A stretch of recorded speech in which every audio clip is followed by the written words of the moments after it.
Hello everybody, this is Fernando for the latest Urban Legends video. This is starting off a whole new series based on your suggestions, and to help things off I wanted to talk about one that stood out. It was actually one of my own choosings, but it kind of follows the theme that I'm looking for with regards to cursed items. And in this case, I know I've talked about it in the past about not really finding too much interest in talking about cursed items related to jewelry, but the story surrounding this particular jewelry, it was just too good. I couldn't pass up. So this will probably be the only one that I'll talk about when it comes to jewelry and diamonds. But if there's any other one that stands out, I'll take a look. But this one has so far been the most fascinating, the most interesting one, because it has some good, rich history in terms of its cursed. And what I'm talking about here is the cursed item known as the Delhi Purple Sapphire, which you'll see a picture of here. It's a beautiful looking thing. I mean, it almost looks like something that could be worn, say, on a wrist or maybe hanging from a necklace of some sort. But it is a cursed item. As beautiful as it looks, it is something that is apparently not to be taken lightly. There's a lot of caution given to owning this particular thing. It is one of those cursed items where you could look at it, you could study it, you could analyze it, and you're perfectly fine. But the minute you are its owner, then this particular jewelry recognizes that, and then that is when bad things befell the owner. So let's start off from the very, very beginning regarding this interesting tale. And it has to do with a horrific event that occurred in the 1800s. This is the first known instance of the jewelry itself essentially having a history, because obviously it was created by somebody and it was manufactured by somebody, but who that person was and who owned it before this particular incident, no one really knows. All we know as far as the earliest history of this sapphire is that it was found in 1857 during a bad event called the Indian Mutiny of 1857, which was, think of it like India's attempt at a civil war of their own, where they were trying to free themselves from the British. Lots of deaths, over 100,000 Indians in fact died during that particular mutiny, and it was something that, just like our own civil war, there was a lot of trauma. During this particular time period, somehow, some way, somebody got into the temple of Indra, located near some battle, and when they did so, they found this jewelry. And when they found it, they took it off from whatever was located on, and then they took it for themselves, and that's where the curse started. In fact, people that have taken a look into this curse denote that yes, it would be reasonable for a curse starting here, because here you have a horrible battle happening, lots of people dying, anguish, dying in the most horrible ways, in some cases either straight up execution or being bludgeoned to death. And during this turmoil, here you have the temple of Indra, which was apparently made as a altar of sorts for the Hindu god of war and weather, so keyword on the war, and somebody stole this jewelry from that temple. So whoever that god was, if they were not too pleased with somebody, probably they were pleased with the war that was happening in and around them, but not too pleased that somebody was getting into their temple and stealing this particular idol. And so that's where the curse first started. Whoever stole this, apparently nothing happened to them, because what they did is they found it. Again, no known name, nobody as far as who this person was, no known earlier history of the sapphire before then. This is all where it starts, and where whoever this person was, they took it to the first known true owner, at least when it comes to the current history of the sapphire, and that was a gentleman by the name of Colonel W. Ferris, who was a Bengal cavalryman, and he was the first owner of this stone. He was so happy to have it, it seemed like he immediately just took it home with him. No doubt, considering how beautiful, again, that stone looks, its beautiful purple gaze, that he just took it home once he returned to England, And as soon as this happened, his entire family suffered both financially and for health reasons soon thereafter. There was apparently a huge series of failed investments that happened to Mr. Ferris. No information as far as what those failed investments were, but we can assume they probably had to do with either purchases of something gone wrong, or maybe, let's say, if they had a business, maybe the business itself went under, but they faced financial trouble like they never had before. And then also the family itself had some health problems. They were, I guess, situations where all of a sudden people were getting near death when it came to their health, so much so to the point that even the friends surrounding the Ferris family, maybe some of them took the sapphire home on their own just to try to gaze and show to others, but when they did so, one of the friends also committed suicide because they were also in, as the story goes, in possession of the sapphire. So again, as long as you're looking at it, analyzing it, let's say just studying it, you seem to be fine. But the minute you actually take possession of it and you're considered an owner, even if it's like a temporary status, then that's when ill will follows you. And this friend committed suicide, and this must have been the turning point for the Ferris family, especially for the colonel. He was probably thinking all this health problems, all these financial problems, and then now impacting one of their friends. This was too much, and so the stone, the sapphire, moved to its next owner, which is actually where we learn the history of this curse, and I'll explain that in a few minutes. If it wasn't for this gentleman and the information he gave on its history, we wouldn't know about everything tied to the curse without it. So the next gentleman that owned it was an author by the name of Edward Heron-Allen, which you'll see a picture of here. He owned it sometime in 1890. So if the first time period that the stone came into possession was around, let's say, 1857, maybe into the 1860s, then Edward came into possession of it about a good 30 years later. And he was somebody who was an author of sorts. He was a close friend of author Oscar Wilde as well. And so it was only his natural inclination to start documenting what was happening to him as soon as he became associated with lots of bad luck, lots of misfortunes, and he was the one that started to really think that there was something bad with owning this particular stone. The interesting thing was Edward, he was not somebody who was prone first off to being into the world of paranormal or into supernatural items.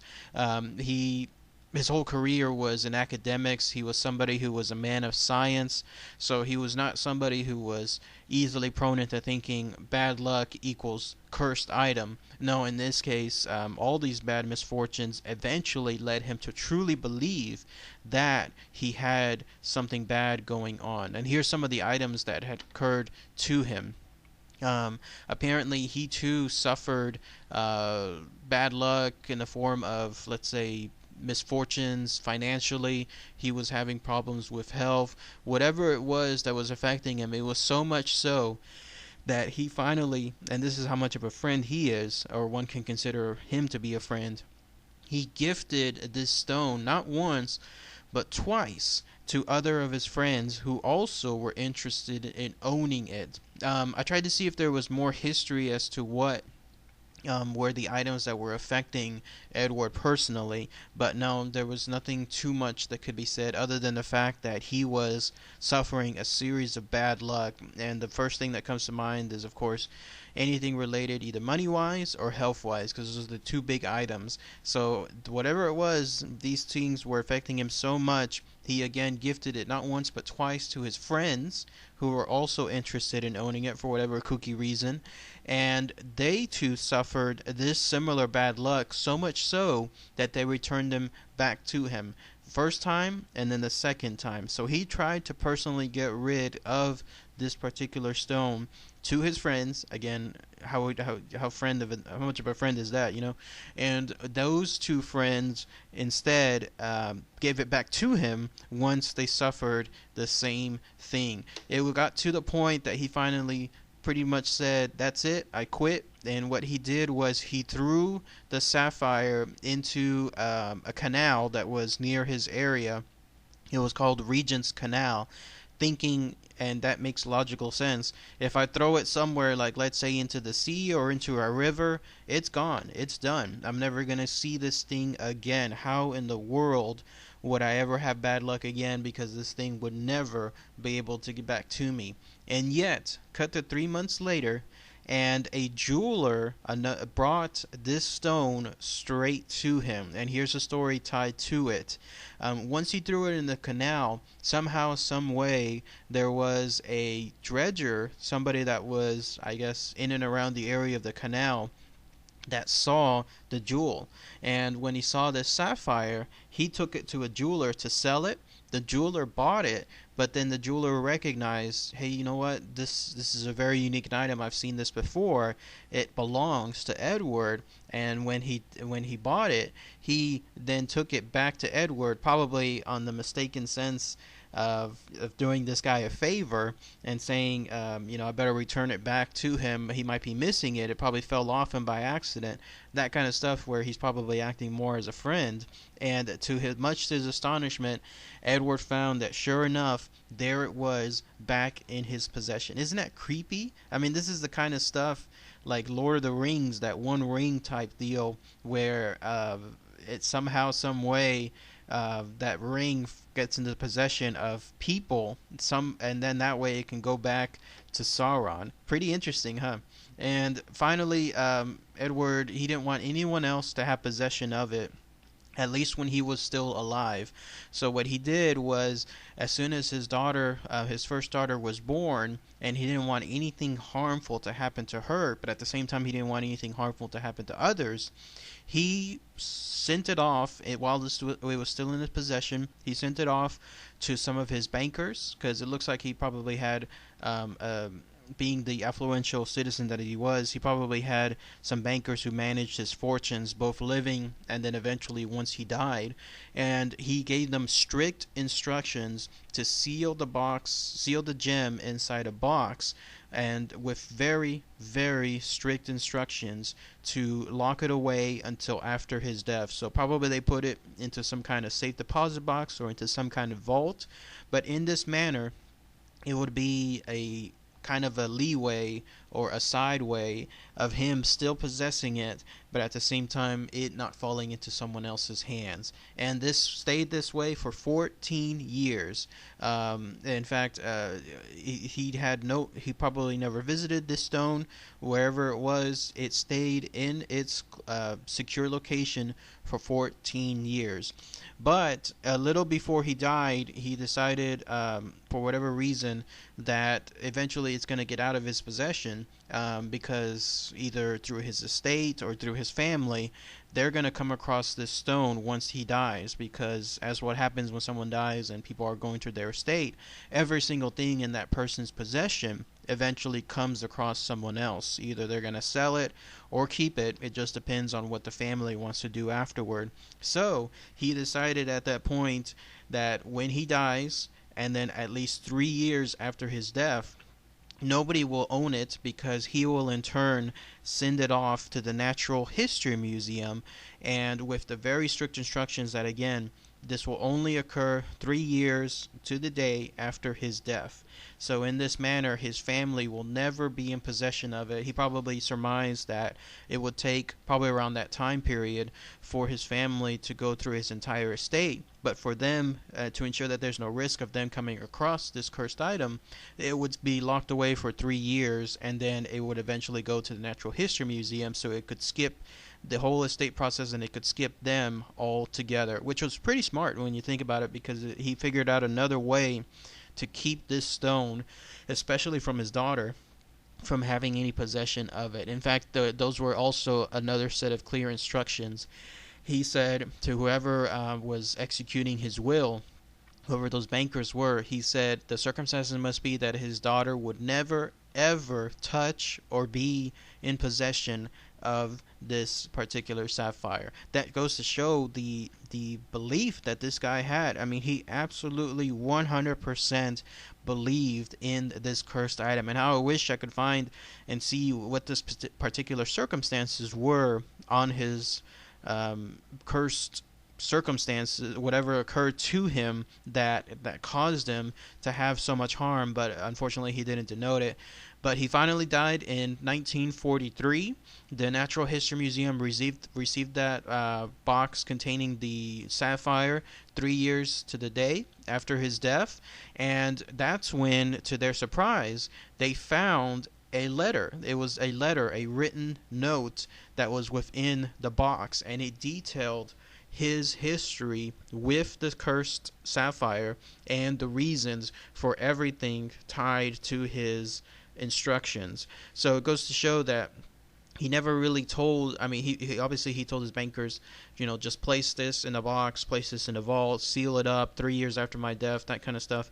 But he never told the reasons why. But he knew, also thinking ahead of time, that when that box and that vault would be opened, he would have to warn anybody who came into possession of it, hopefully outside of his family.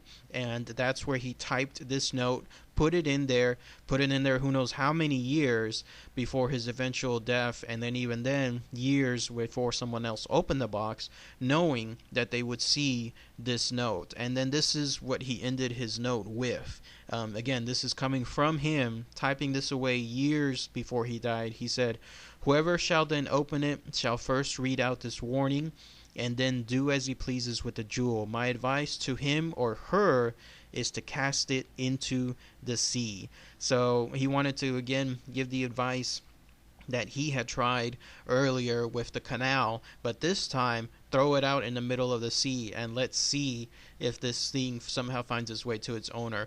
How interesting would it be if somebody did take up that offer and threw it, let's say, in the middle of the Pacific Ocean, and then somehow, some way, that stone would found its way back to the owner. Now you would truly know that there is some cursed item tied to the sapphire.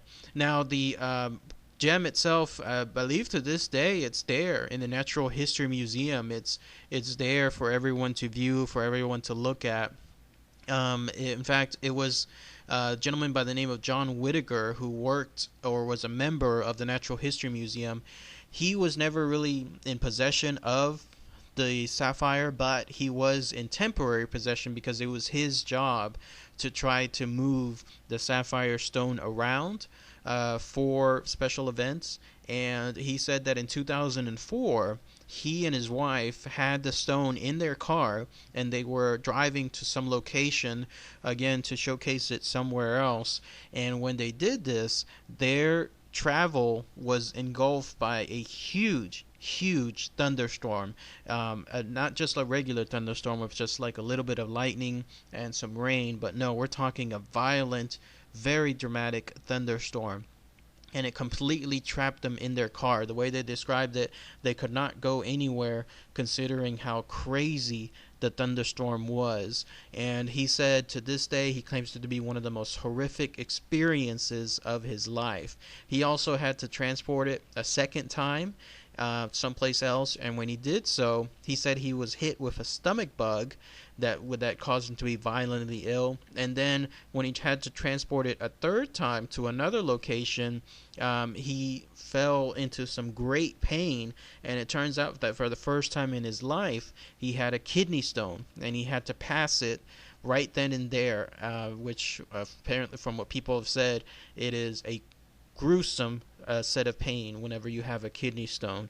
And this happened to somebody who again didn't have possession as an owner, but in this case had semi-possession. So does it make you think that maybe this particular sapphire is angry, it's mad that it's no longer the owner, or it's longer with its original owner, Edward Heron-Allen, and this time anybody who just comes across it even for a temporary status, is hit with this curse. It sure does make you think that, considering the circumstances that are now. So very interesting stuff, very fascinating. Again, this might be the only time I talk about any particular cursed set of jewelry, but the Delhi Purple Sapphire, this history that I just provided, it was so interesting, so damn rich, that I had to make sure that I shared it with everyone here. If anyone has any sightings of this particular sapphire, if anyone has seen it, taken pictures, and more interestingly, said or noted anything that was creepy or curse-like with their encounters, please, post your comments below. I'd be happy to see if anybody has any other history tied to this sapphire. But otherwise, a great urban legend type thing tied to this particular jewelry. So, all right, everybody. Thanks again as always. Take care.